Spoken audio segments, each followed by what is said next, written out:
Welcome back, guys, to another Clash Royale video, and today I want to show off what I think is one of the best strategies for free-to-play players for pushing trophies, and that is the Hog Rider Zap cycle decks. It's extremely popular nowadays, guys, and it's popular for a good reason. It's an extremely powerful and diverse and flexible strategy, especially for facing higher level opponents. Now, one of the greatest things for using this deck as a free-to-play player, guys, is it doesn't rely on having a bunch of high-level epics, because those are pretty hard to get as a free-to-play player. So this is the deck that I built here. As you can see, there's no epics in this deck here. It has an average elixir cost of 3.1. Now, when I first started using this deck, guys, I actually had the goblins in there instead of the musketeer, which would have only had an elixir cost of 2.9.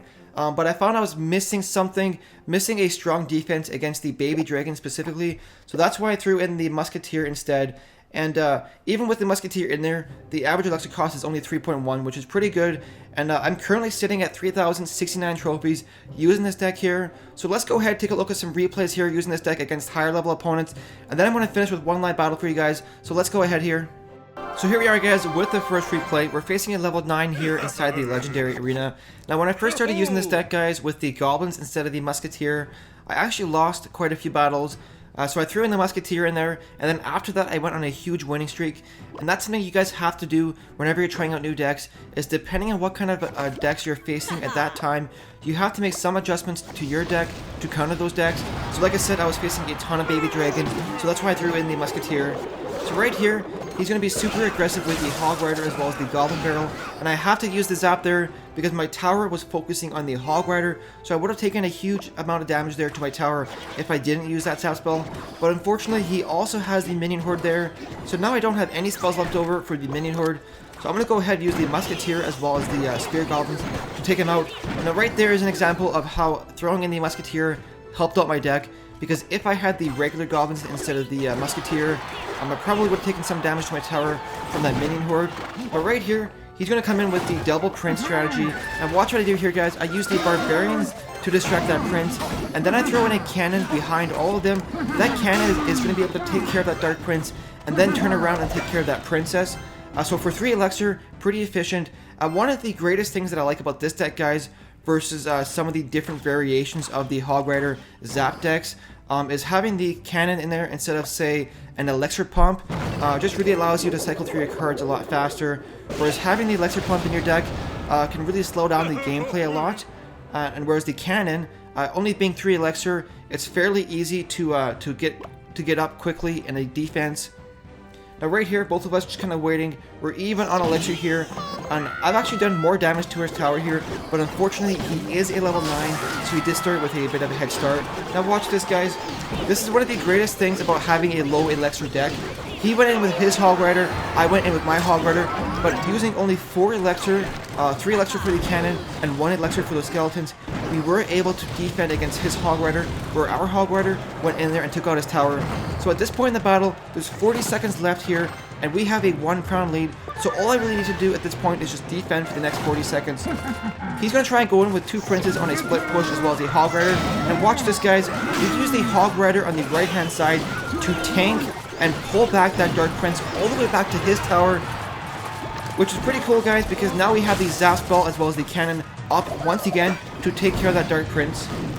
And that's something I really love doing, guys, recently, is using the Hog Rider to pull back troops that are coming in here. So right here, Musketeer's going to make her way in, get 2 shots off on that tower, but like I said, with 10 seconds left, I'm only really focusing on defending here.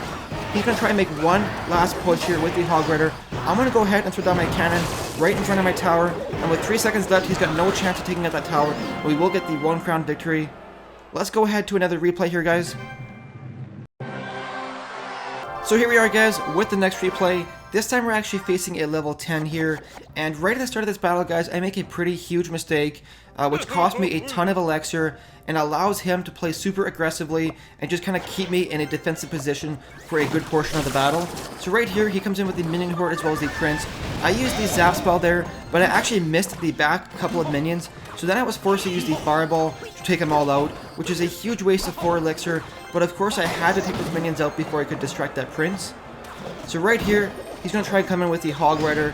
We're going to do a pretty good job distracting it, So throughout that whole little mess there, I only took about 300 damage to my tower, so not too bad, but like I said, it was a huge waste of elixir, and that's really going to allow him to keep the pressure on for the next minute or so here. So here he goes with the baby dragon as well as the ice wizard. I'm going to use my musketeer to take care of that baby dragon.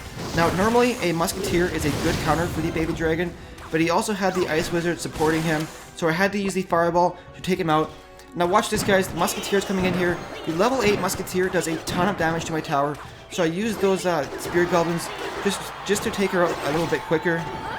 And once again, he's coming in with the Valkyrie, just keeping the pressure on. And if you look at my deck here, guys, I don't really have anything good to kind of counter that Valkyrie. So I'm going to use the Hog Rider to pull her back to the bridge and distract her. And it actually turned out pretty good, because watch this. He tried to go in on the left-hand side, so not only did that cannon take out the Valkyrie, it was also able to take care of that Hog Rider as well. So pretty efficient for only 3 elixir. And now once again, he's coming with the baby dragon, but this time he doesn't have the ice wizard to support it, so that musketeer will be able to take it out. And take a look at this, guys. On the right of his base there, his tower is all the way down to 1,150 health with just 1 Hog Rider push.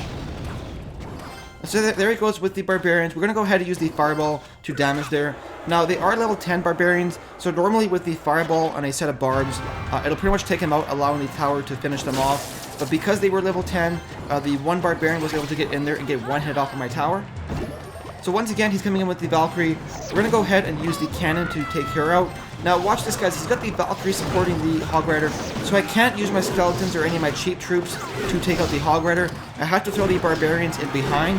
Now watch this, guys. The baby dragon actually turns around and gets distracted by my barbs, allowing my Hog Rider to go in there and finish off that tower, giving us a 1 crown lead so far. And with 30 seconds left in this battle, guys, all I really have to do is focus, is trying to defend here. My tower is down to 450 health, so I'm trying desperately to defend here. I've got the musketeer, she is alive. I am going to use those skeletons to disrupt that prince. And now right here with 13 seconds left, he's trying one last time to push with the Hog Rider Valkyrie strategy. And watch this, guys. I use the musketeer on the right hand side to actually pull the Valkyrie away from the Hog Rider. There we go, guys. We were able to hold out for the 1 crown lead. So anyways, let's try and fit in one live battle here, guys. So here we go, guys. We are facing a level 8 here, which is pretty rare at this trophy range. So let's go ahead and see what he has here. I'm really hoping that he doesn't have the mortar deck.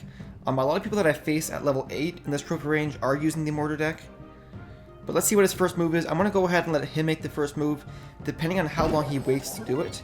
He's going to go in with the cannon, so I'm going to use some spear goblins back here. And once they make their way up to the bridge, I'm going to go in with the Hog Rider. So it looks like he is using the mortar strategy, guys. Maybe not, he's got the Valkyrie in there. So we weren't able to get any damage done to the tower there, but we did find out a couple of his cards. He has the cannon, the electric pump, the Valkyrie, and the spear goblin. We're going to put the musketeer back here, then probably back her up with some barbarians up front. Now barbs up front is super risky, guys, because I don't know if he has a fireball. So if he does have a fireball, I'm expecting him to use it right here. I'm going to go ahead and zap these goblins, and then he's going to use the free spell, so let's drop our cannon to finish off that Hog Rider. And hopefully, we can take out that tower on the right-hand side. There you go. So that was kind of risky, but it did pay off. Like I said, if you don't know your opponent's deck, like he could have had a fireball and completely shut down that entire push on the right-hand side. But it did pay off right there. So now that we have the 1 crown lead, I can kind of just focus on defending if I want to. But I don't really want to. I want to keep the pressure on and try and go for that tower on the left. We're going to drop down the barbarians up front there again. And then go in with the Hog Rider probably. And he might have just given up actually. Nope, no he didn't. So there we go, he drops the cannon. We'll use the musketeer there. And skeleton to protect her. And let's see what he drops here. Hog Rider, we're going to use the cannon to distract that Hog Rider. Meanwhile, that musketeer is doing a pretty considerable amount of damage to that tower there. So this is looking pretty good, guys. Now, obviously, he doesn't have the fireball in his deck, so I'm safe to use my barbarians when I want.